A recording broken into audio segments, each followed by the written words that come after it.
välkomna. Jag heter Henrik Alveskog och är analytiker här på Redeye och följer bland annat Railcare. Och idag har vi med oss VD Mattias Remal. Välkommen. Tackar. Du är ganska nytillträdd som VD, så idag tänkte vi ställa lite mer personliga frågor för att lära känna dig lite bättre.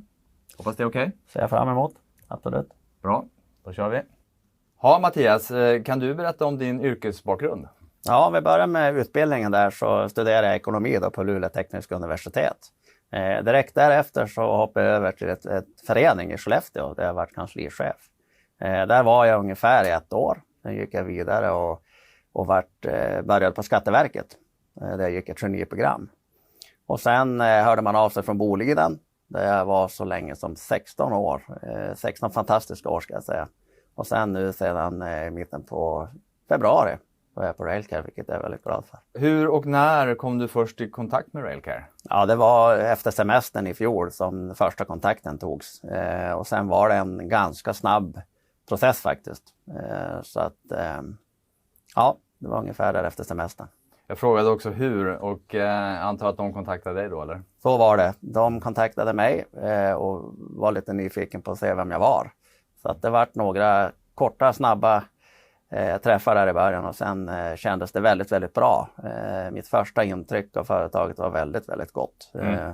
Mycket den kultur som man beskrev i bolaget kände jag igen mig ganska mycket från vad jag själv vill vara en del av, vad jag också vill skapa i ett bolag. Så att, ja, det gick ganska fort. Inga konstigheter, kändes rätt från början och det är jag väldigt, väldigt glad för. Att jag tog chansen att hoppa på det här uppdraget. Antar att det var någonting mer än kulturen som lockade? Ja, men dels så var det ju de personer som jag träffade. En av dem var ju Ulf Markman då, som är grundare i bolaget. Och jag tycker att vi hittade varandra på ett väldigt, väldigt bra sätt redan från början. Och, tidigt så kände jag att vi hade en samsyn på dels bolaget som sådan. Han var ju den som kunde givetvis, men för min del kändes det väldigt naturligt att hoppa på den här resan. Kände du till Railcare vid den tidpunkten? Ja, Railcare är ju ett Skellefteåbolag som visserligen grundades 92, så man har inte så jättemånga år på nacken. Men det är ett stort företag med Skellefteå-mått mätt, så att, absolut. Ja, du fick bra första intryck, sa du, och stämde de? Ja, det måste jag säga. Det har faktiskt varit, det är 10 månader senare nu och det är väldigt, väldigt mycket att vi pratar om som jag fortfarande känner är väldigt, väldigt starkt. Och där är vi tillbaka i den kultur på det sätt man driver verksamheten ja, väldigt, väldigt väl den bild jag fick från början. Railcare brukar säga att vi är lite älggäst. Håller du med om det? Ja, det där är ett lite norrländskt uttryck, men för mig så står det här för att vi har ett enormt driv i företaget. Vi vill hitta lösningar och det gör vi på ett litet älggäst, lite annorlunda sätt. Men för mig står det också för att vi är väldigt snabbfotade, att när vi ser en möjlighet, då är vi väldigt snabba att haka på den.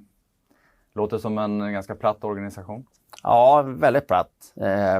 Vi är ju ungefär 140 anställda, men vi har också försökt hålla det väldigt platt. För vi tror på det just att innovationen och de delarna i verksamheten där vi vill få våra operatörer till exempel att ta eget ansvar där ute. Och mycket av de uppfinningar, de innovationer som vi har, de kommer också där utifrån från järnvägen.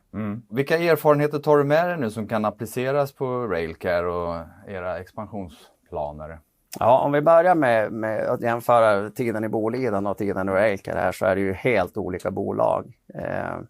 Det är ett helt annat sätt att driva verksamheten. Intjäningsmodellen är väldigt olika. Men vad jag tror är viktigt för mig framgent att ta med mig också. Min kan man säga, styrka ligger i den finansiella sidan. Det är där jag har min bakgrund. Och i takt med att vi nu växer, för vi är ju på en tillväxtresa, så har jag erfarenhet av större bolag och det hoppas jag ska kunna komma väl till pass. VD-rollen är ju väldigt bred. Vilka delar gillar du bäst?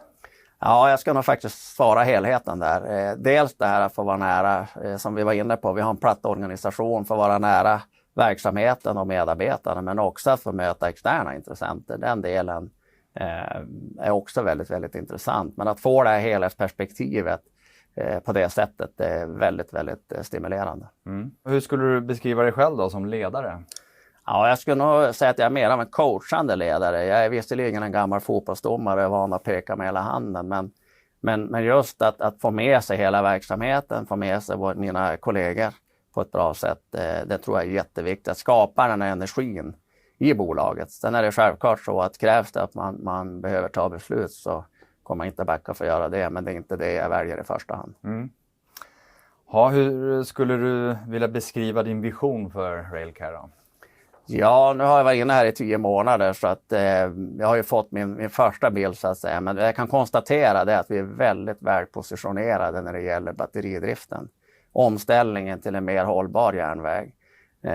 Järnvägen ses ju som ett miljövänligt alternativ, och det stämmer absolut i stora drag. Men man ska också komma ihåg att det finns en hel del maskiner och annat som går på järnvägen där det finns mycket kvar att göra. Och där har vi positionerat oss på ett väldigt, väldigt bra sätt. Vi är först ut i branschen, och vi kommer att driva den här utvecklingen framåt. Så att här har jag stora förhoppningar att vi ska kunna vara med och faktiskt göra järnvägen ännu mer hållbar. Och att det kan driva våra affärer på ett väldigt bra sätt. Ja. Ja, vad gör du annars då när du inte förkovrar dig i järnvägsindustrin? Ja, jag var inne på det där med min bakgrund inom fotbollen då, som domare. Men jag är en föreningsmänniska i grunden. Så det blir rätt mycket idrott vid sidan av. Sen är det ju självklart familjen. Jag har fru och 2 barn. Och sen har vi också en fjällstuga uppe i Hemavan, där jag mer än gärna tillbringar mycket tid. Ja, tack så mycket för idag, Mattias. Tackar.